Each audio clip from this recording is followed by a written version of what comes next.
fim de jogo no Maião, infelizmente o Palmeiras não conseguiu um resultado positivo, dessa forma teve que queimar os seus créditos, teve que queimar sua gordura, essa vantagem que tinha sobre o Flamengo foi embora e agora os dois times estão exatamente empatados com 68 e o Palmeiras está na frente por uma questão de número de vitórias. Já o Mirassol, no dia do seu aniversário, fez um jogo espetacular, né? A gente vê que existe verdade nesse excelente futebol que o Mirassol está apresentando, né? Te falo tudo isso e muito mais logo depois da vinheta.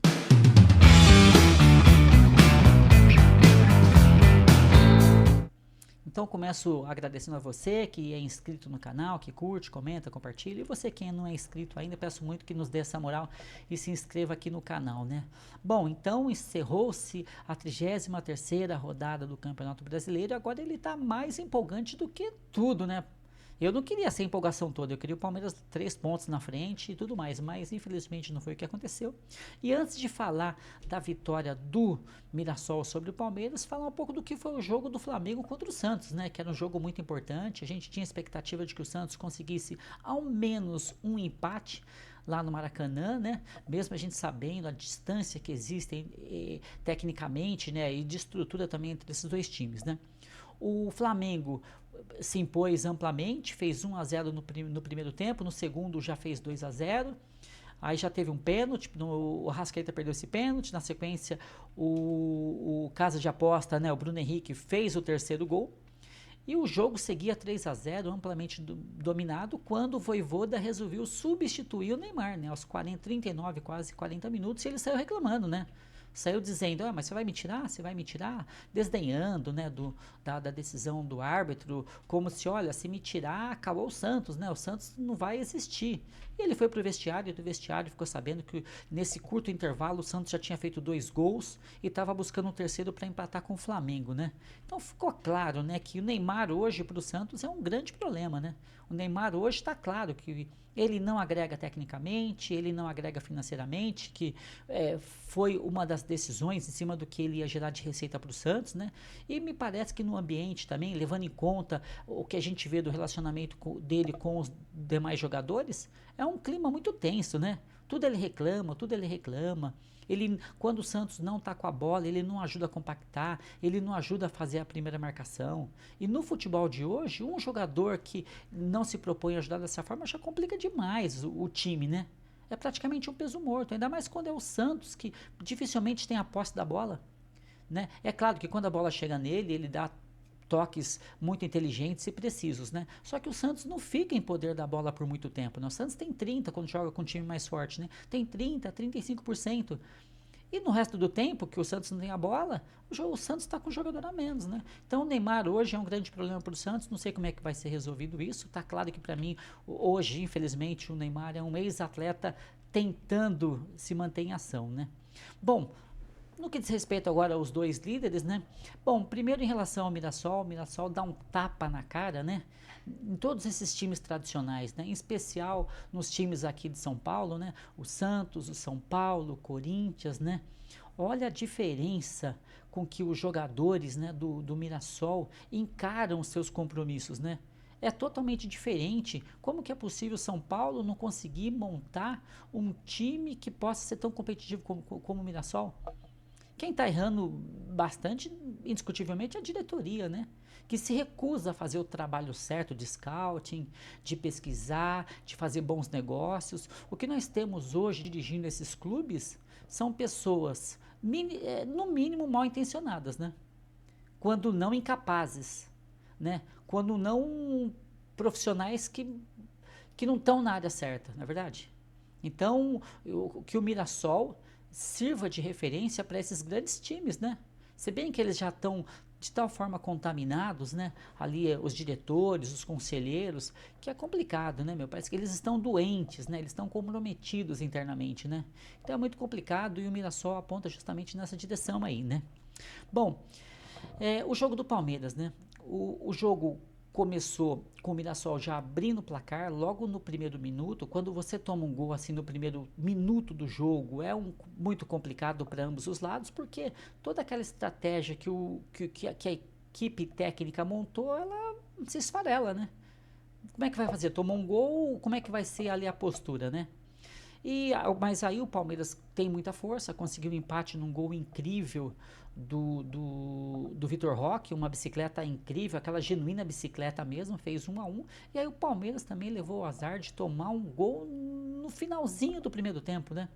No finalzinho do primeiro tempo, numa cobrança de lateral, onde o Reinaldo jogou dentro da área do Palmeiras, ali naquele empurra-empurra, o Piquerez acabou não conseguindo subir junto com o atacante do Mirassol e com isso fomos para o vestiário com resultado negativo. É mais uma situação complicada, né? É muito diferente você ir para o vestiário empatado e montando uma estratégia ali para retornar e ir para o vestiário tomando de 2-1, onde você tem que pegar e abrir seu time, ir para cima, e o Abel fez isso. Se tem uma coisa que o Abel faz é não ter medo, né? Então ele colocou ala, ele colocou atacante, ele fez de tudo. Tudo que era possível fazer para poder conseguir esse empate e depois, quem sabe, buscar uma virada, o Abel fez. Tanto é que o Walter, ele foi escolhido como jogador, né? O jogador da partida, né? O craque da partida, né? Se bem que o Carlos Miguel também mereceria, hein? Porque o Carlos Miguel fez grandes defesas, né? E uma coisa que me chamou muita atenção também no Mirassol é que o Mirassol, mesmo ganhando, ele não fazia cera. Os jogadores corriam rápido para repor a bola, para cobrar falta, para cobrar escanteio, para cobrar lateral. O único jogador que fazia cera, que agia naquele modelo antigo, sabe? Aquele modelo antigo, malandro, aquilo que caracteriza principalmente o futebol argentino, um pouco do futebol brasileiro, né? Que é de roubar o nosso tempo, né? Porque quando um jogador faz cera, para mim tá roubando quem pagou para assistir. O único que lançou mão disso foi o Walter de maneira descarada. Eu sei que outros jogadores fazem, eu sei que o Palmeiras faz também, mas me chamou muito a atenção que os jogadores do Mirassol não faziam. Tanto é que quando ia ter troca de jogadores do Mirassol, eles não enrolavam, eles saíam correndo do campo, né? Então uma postura muito legal do Mirassol, uma postura bastante bacana, né? Isso me chamou bastante atenção, tá? E no segundo tempo, conforme eu falei, o Palmeiras fez de tudo para empatar, mas não teve meios. O Mirassol trabalhava a bola de maneira inteligente, não se recuou totalmente, mesmo com o Palmeiras pressionando muito, muito mesmo no segundo tempo. O Mirassol ainda conseguia dar umas escapadas, conseguia trocar passes no campo de defesa do Palmeiras, né? Bom, a sequência agora, né? O Palmeiras vai encarar o Santos de novo na Vila. Palmeiras vai encarar o Santos com muitos desfalques, né, muitas convocações, e tivemos ainda o azar de perder o Andréas, que não foi convocado, estaria à disposição, mas acabou tomando o terceiro cartão amarelo e também não vai poder ajudar a gente nesse confronto muito importante, tanto para o Santos quanto para o Palmeiras, né? Quanto Palmeiras, Santos, né? É um jogo de vida ou morte para os dois, né? Um tentando chegar lá na frente, o outro tentando sair da zona do rebaixamento, né? Então vai ser agora no meio de semana, então vai ser um jogão nessa data FIFA. É um jogo que ficou lá para trás do primeiro turno e vai acontecer agora. Que para mim eu considero muito legal porque essa data FIFA aí ela atrapalha muito, né? É uma data broxante. Eu costumo dizer que é como alguém, né? Essa data FIFA é como alguém que está do seu lado, te privando do silêncio sem te proporcionar companhia. Porque a seleção brasileira é um silêncio, né? É um silêncio ensurdecedor o que eles nos proporcionam, né? Se bem que agora eu estou torcendo bastante para a seleção depois daquela grosseria que o Emerson Leão fez com o Ancelotti, né? Bom, mas foi isso aí então, gente. O Palmeiras queimou a gordura, está empatado em 68 pontos, né? Vai tornar o campeonato ainda mais empolgante, né?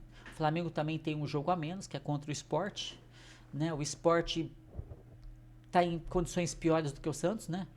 Já tá, não está rebaixado matematicamente não, dependia de uma vitória do Vitória, acabou não vindo a vitória, ficou em 0-0, né, então existe uma chance matemática ainda, mas a gente sabe que é praticamente impossível, então o Sport vai entrar contra o Flamengo defendendo o que exatamente eu não sei, né, já o Santos vai oferecer muito mais perigo para o Palmeiras, porque tem amplas condições, né, de sair aí dessa situação complicada, tá bom?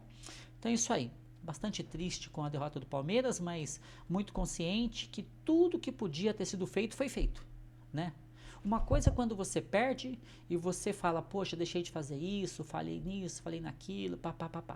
Outra coisa é quando você fala, não, entreguei tudo. tudo que era possível entregar, eu entreguei. O resultado não veio, mas eu tenho a consciência de que o que era necessário entregar, eu entreguei, né? E foi o que aconteceu hoje contra o Palmeiras, tá? E então a gente lamenta, mas a gente não vai sofrer com isso e vamos seguir em frente e vamos ser campeões, tá bom? Valeu, grande abraço, avante palestra e uma ótima semana para todos vocês.